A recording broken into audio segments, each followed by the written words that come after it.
Pessoal, tudo bem com vocês? Cortina Preta mais uma vez. E eu vou explicar neste vídeo aqui o que eu já fiz, eu acho que um vídeo mais antigo.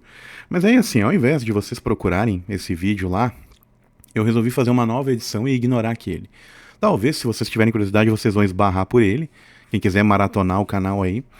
Mas vamos dizer assim que é como se fosse renovar os votos, né? Desde o começo, eu deixei claro que eu não sou um filósofo de formação. O que por si só já é algo bem interessante, porque de que adianta a gente pegar acadêmicos se daqui a pouco eles vêm cheio de viés? Eles já vêm com uma doutrinação. Então já vem aí a primeira provocação. Aí muita gente já vai começar agora a premeditar que eu tenho lado. Deixe isso no ar. Eu gosto de fazer análise, eu gosto de pensar, tá? Primeiro ponto. Então, se tu é de um lado ou de outro e não tá afim de ouvir uma coisa que não é nem meio do caminho, nem um lado nem o outro, ou seja, eu não sou centro, eu não sou esquerda, não sou direita, eu não sou nenhuma dessas coisas. Apenas defendo a liberdade. Ponto. E aí vem liberdade de expressão, não invadir o território dos outros, entender que o mundo ele é complexo, ele precisa de pessoas empreendedoras e precisa de pessoas que trabalhem para pessoas empreendedoras, precisa que haja mais equilíbrio entre as leis, que elas não favoreçam tanto um lado e desfavoreçam o outro. Só que daí para esse desequilíbrio não acontecer, precisa que o governo, enquanto ele existe, que na minha opinião não deveria ter, começa aí a coisa. Então, para isso, deveria equalizar, tirar menos taxação na criação do produto e na industrialização, para logo as pessoas poderem consumir com valor melhor. E também tirar todos os impostos que somados em cima de quem compra, que é toda a população, ou seja, na sua inteira totalidade, a população, são todos compradores, seja o nível que for. Quanto mais carga tributária tiver em cima de cada coisa e em cima de cada processo, ou seja, o cara que produziu lá, por exemplo, o cara que plantou, o cara do commodity, fez o produto. Aí na hora que ele vai vender para alguém, para quem ele plantou, que é o cara que vai distribuir num outro local, é feito um pagamento e é cobrado imposto. A esse local que atravessa e que transporta, leva até o mercado. Outro imposto, em cima dos dois. Até chegar no consumidor, é lógico, vai ficar cada vez mais caro. Aí o produtor que realmente merecia ganhar bastante, e a pessoa lá, o consumidor final, que somos todos nós, que deveria pagar mais barato, e o dinheiro desse cara que está realmente consumindo, maior parte dessa grana deveria parar na mão do produtor. Então, se nós fizéssemos equalizações em cima disso, o mundo seria mais justo. E ele não está sendo mais justo. Vai chegar um ponto em que a disparidade entre o mais rico e o mais pobre vai aumentar. E não vai mais haver classe média, do jeito que a coisa anda. Então já vou colocar esse ponto aí, para já assim, de cara, tem coisas que as pessoas vêm, né, vão querer desqualificar. Primeiro, quanto mais exposto eu ficar à mídia, apesar que esse canal hoje é nanico, mais vão tentar revirar meu passado e achar podre. Como se a pessoa que está aí do outro lado, né, o tribunal da internet, todo mundo tem. Todo mundo tem defeito. Ninguém é só virtude.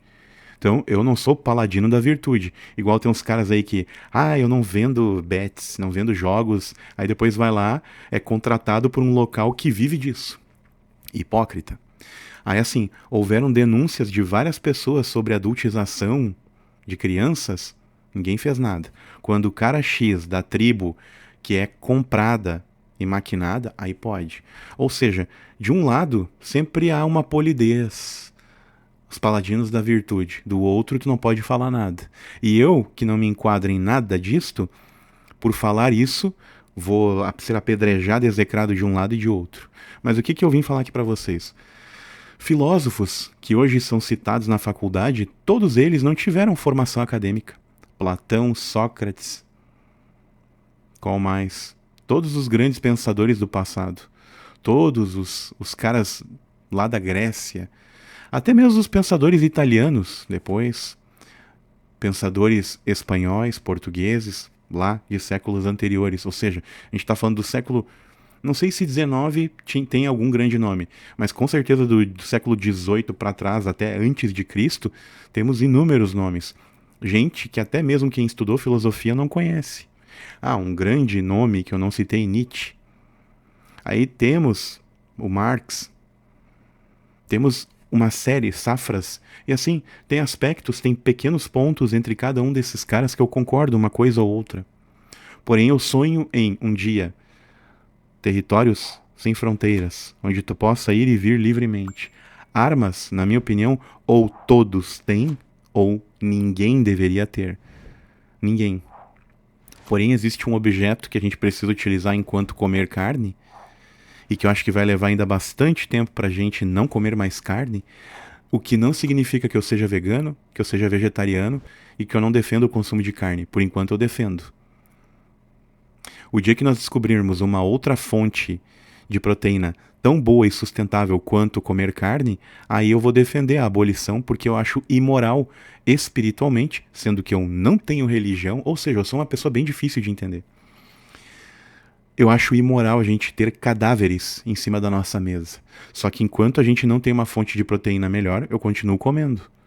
Qual a proteína que eu mais gosto? Peixe. Qual é a segunda melhor, na minha opinião, em sabor? Gado. Porém, eu sei que é a mais perigosa. Qual que deveria ser a primeira, né, depois do peixe, para a questão de saúde? Frango, porém muito hormonizado. Fazer o quê? Mas ainda assim, acho todos eles imorais da gente comer. O menos imoral é peixe. Não sei por que eu não tenho tanta empatia por peixe.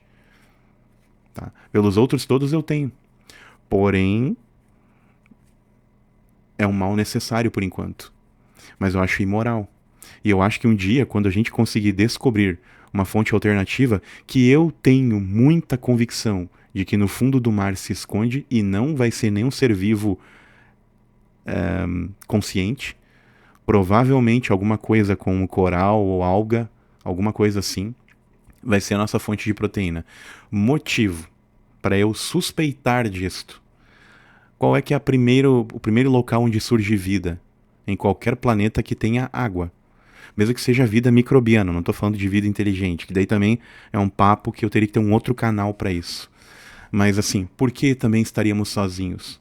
Por que numa imensidão de um universo tão grande, vasto, gigantesco, onde quando a sonda lá, a rover, né, se afastou e ela estava a sei lá quantos mil quilômetros de distância, é como se ela já tivesse passado, vamos dizer assim, como ela já estivesse próxima de Vênus. Vou chutar aqui, que é o planeta acho que mais próximo ao Sol. O planeta Terra virou um ponto azul quase que sumido em meio à imensidão. E tem gente que acha que é super mega blaster importante. Pro nosso planetinha Terra tem uma outra pessoa aí que é mega conhecida no planeta, mas que realmente tenta fazer alguma coisa de bom para a humanidade, no sentido de não precisa doar o seu dinheiro, mas que espalhe alguma metodologia de pensar. Então, qual que é o objetivo aqui? Esse canal ele foi feito para não é para agradar ninguém. Ele não é um canal de puxa-saquismo. Ele não é um canal que vai tentar se vender a um lado ou outro. Apenas assim, ele tem o criador aqui, o idealizador. Tem outras pessoas que por detrás disso aqui um dia querem viver disto, óbvio. Pessoas do meu vínculo. Pessoas que são ou familiares, ou seja, ou têm o meu sangue, né, meu DNA, ou estão próximos a mim. Muita gente sonha em viver disso aqui. Óbvio, né? Eu não tô fazendo isso aqui para ser hipócrita e dizer para vocês que eu não quero vender nada. Claro que eu quero. A todo instante a gente se vende. Eu até já citei aqui em um vídeo que a primeira profissão do mundo não é GP. A primeira profissão do mundo é vendas. Porque quem persuadiu Eva para comer a maçã? Então, o tempo inteiro nós somos vendáveis. A gente aqui esquece disso. Então o que eu quero pontuar para vocês é um canal de filosofia? Quase. Porém eu não sou um filósofo com bacharel. Mas como eu citei a vocês, todos os grandes nomes não tinham uma universidade para se formar. Então todo mundo que pensa, logo, né? Penso, logo existo. Essa é a frase, é a máxima da filosofia. Quem disse essa frase? Vocês, né, os grandes filósofos aí, paladinos da justiça, coloquem aqui no comentário. Enfim, e qual é o objetivo do canal? Te fazer dar cutucadas no teu cérebro, na tua mente, na tua forma de pensar, para quem sabe em conjunto, porque assim, vocês não participam aqui, porque não é todo mundo que tem uma câmera, um microfone e vontade de falar diante disto. Tem pessoas que não querem se expor e eu entendo-as. Entendo-as perfeitamente, porque um dia eu já estive aí do outro lado com medo. Aí um dia eu dei a cara pra bater, então assim, é óbvio que eu vou errar, é óbvio que opiniões minhas vão envelhecer mal, algumas, não todas, outras vão envelhecer muito bem. Eu tenho certeza disso. E eu sei que em algum momento alguém vai tentar apertar um botão lá e tipo, vamos tentar cancelar esse cara o máximo que der. Isso se essa cultura já não tá desgastada e não vai parar. Até porque geralmente assim, o cancelamento ele aumenta quando a pessoa vai lá e pede desculpa. Se a pessoa segue a vida, às vezes o cancelamento nem acontece dependendo de como ela vive. Então, o que eu quero deixar claro pra vocês, o objetivo do Cortina Preta, ele é de tentar ajudar alguém. Sabe por quê? Tem uma pessoa do meu convívio que por trocar ideia, ela não nem sabe que eu faço isso aqui. Mas um dia em off nós conversando e ela falou: "Pô, cara, tu me ajudou a mentalizar algo que eu não havia pensado". E por enxergar, por tu me fazer enxergar essa perspectiva, esse prisma, essa ótica que nem mesmo eu tinha da minha vida com as pessoas que estão na minha volta, eu tava pensando em fazer muita bobagem. Antes de fazer uma outra bobagem maior, que é a sua descontinuar, né? Ou seja, desplugar os cabos da energia, é o que a pessoa estava pensando em fazer. Só que antes disso, essa pessoa pensou em fazer muitas outras bobagens. E aí, quando eu comentei com essa pessoa, e eu não sou psicólogo nem nada, quais são as minhas formações? Um técnico em mecânica industrial lá em 2005 pelo Senai e um técnico em agrimensura. E duas faculdades que eu fiz até, aliás, três, eu fiz até a metade e não terminei. Uma delas, música, as outras, engenharia civil e geografia, para ser geógrafo, né? Que eu pretendo um dia voltar e fazer por paixão. E aí não quero fazer para ter o diploma para esfregar na cara de ninguém. Ah, eu sou bacharel. Não. É porque eu gosto daquilo ali. É um conhecimento que me é interessante ter ele aprofundado. De eu ter base para um dia, se eu pisar de novo em uma sala de aula, que a instituição me valorize daí pelo canudo. Sendo que eu já tenho uma coisa pronta aqui, que é o parlatório. Eu já tenho. Já veio no chip. Claro, eu treinei, perdão, já treinei muitas vezes aqui. Tem outras tentativas de canais aí anteriores frustradas. Essa aqui é a que eu mais tô com o coração para dar certo, porque eu tô sendo eu de verdade. Eu ligo a câmera, falo aqui diante do microfone com vocês e tento expor pensamentos. E tento falar também das barreiras que a gente enfrenta por uma questão de geração. As gerações antes duravam 20 anos, com o tempo elas passaram a durar 15, 10 e agora, com muita sorte, elas vão chegar a 10, a 7 no máximo. Então agora, no atual momento, quem nasceu de 2013 para frente está na geração alfa, os meus sobrinhos. Antes disso, a geração que está perto dos 30 no atual momento.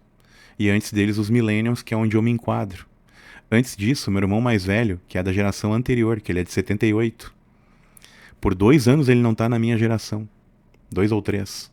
E a gente já vê em 9 anos de diferença dele para mim, quase 10, que tem um gap de informações, gírias, costumes que ele já não pegou. E é tentando aproximar toda essa galera, os que estão com 70, quem tá com 50, quem tá com 40, 30, 20, 15, tentar juntar todos nós, para que um ajude o outro nas caminhadas futuras. Afinal, a gente tem um mundo que está ficando caótico de um lado e uma promessa de que vai ficar mais fácil no outro.